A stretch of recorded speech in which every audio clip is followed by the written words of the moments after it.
Hello guys, നമുക്കപ്പം coming to the point, നമുക്കിനി next വീക്കിലുള്ളൊരു ട്രേഡ് സെറ്റപ്സ് ഒന്ന് അനലൈസ് ചെയ്യാം. ഓക്കെ, നമ്മൾ ഫോറക്സിൽ ആണ് നോക്കുന്നത്. നമുക്കിനി ഫസ്റ്റ് USD/JPY നോക്കാം.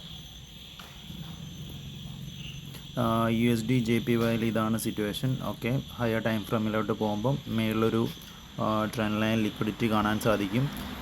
പിന്നെ നമുക്കൊരു ഇവിടെ ആയിട്ടൊരു ഡബിൾ OB ഫോർമേഷൻ കാണാം. ഓക്കെ, ബട്ട് നമ്മൾ ഹയർ ടൈം ഫ്രെയിമിൽ നോക്കുമ്പോൾ നമുക്കൊരു ബൈ സൈഡ് ആണ് കാണുന്നത്. ബൈ സൈഡ് ലിക്വിഡിറ്റി, ഒരുപാട് പെൻഡിങ് ഓർഡേഴ്സും എല്ലാം അവിടെ സെറ്റിൽഡാണ്. നമുക്കപ്പം കമ്മിങ് വീക്കിലോട്ട് ലോവർ ടൈം ഫ്രെയിമിലോട്ട് വരാം. 4 ഹവറിൽ നോക്കുമ്പം ഇതാണ് നെക്സ്റ്റ് വീക്കിലോട്ട് ഞാൻ ട്രേഡ് ചെയ്യാൻ പോകുന്ന സെറ്റപ്പ്. ഇതെങ്ങനെയാവും എന്ന് നമുക്ക് നോക്കാം. ഇത് ഓവറോൾ ബുള്ളിഷാണ് ഹയർ ടൈം ഫ്രെയിമിൽ. സോ നമുക്ക് ലാസ്റ്റ് വീക്ക് ഇവിടെ ഒരു ഗ്യാപ്പ് ഫോം ചെയ്തിരുന്നു. മൺഡേ തന്നെ ഒരു ഹയർ ബൈ സൈഡിലോട്ടാണ് പോയത്. പിന്നെ നമുക്ക് റീട്രേസ്മെൻ്റ് ആണ് കിട്ടിയത്. So I am expecting the price to B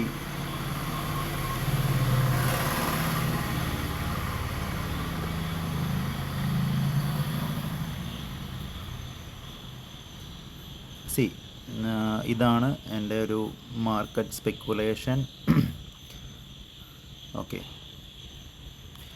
നമുക്കൊരു 1:3.86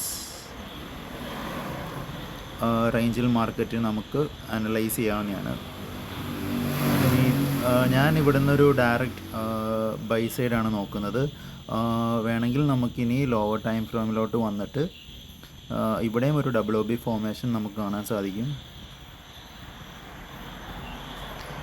മാർക്കറ്റ് അപ്പോൾ കംപ്ലീറ്റ്ലി ഒരു ബൈ സൈഡ് മൊമെൻറ്റമാണ് ഇപ്പോൾ നമുക്ക് മാർക്കറ്റിൽ കാണാൻ സാധിക്കുന്നത്. ആൻഡ് നമുക്കറിയാം ലാസ്റ്റ് ഫ്രൈഡേ ഒരു ബെയറിഷ് മൊമെൻറ്റം തന്നിട്ടുണ്ട്. അത് ലിക്വിഡിറ്റി ആയിട്ടാണ് കാണുന്നത്. അപ്പോൾ മേളിലോട്ടായിരിക്കും ഇനി നെക്സ്റ്റ് വീക്കിലോട്ട് UJ പോകാൻ പോകുന്നത്. ഓക്കെ, ഇനി EU നോക്കുവാണെങ്കിൽ EU നമുക്കൊരു സെൽ സൈഡാണ്. ഓക്കെ,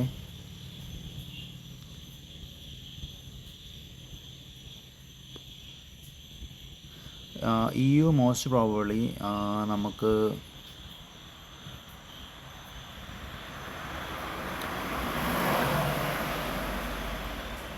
ഇതാണ് EUൻ്റെ ചാർട്ട്. EU നമുക്ക് ഈ ഒരു ഭാഗത്തോട് റീട്രേസ്മെൻറ്റ് തരുവാണെങ്കിൽ നമുക്ക് ഈ ഒരു റേഞ്ചിൽ സെൽ സൈഡ് എടുക്കാവുന്നതാണ്. Okay, and it will go beyond to this. So EUവിൽ നമ്മളൊരു 1:11 ഓൾമോസ്റ്റ് 1:12 സെറ്റപ്പാണ് നമുക്കിപ്പോൾ കാണാൻ പറ്റും.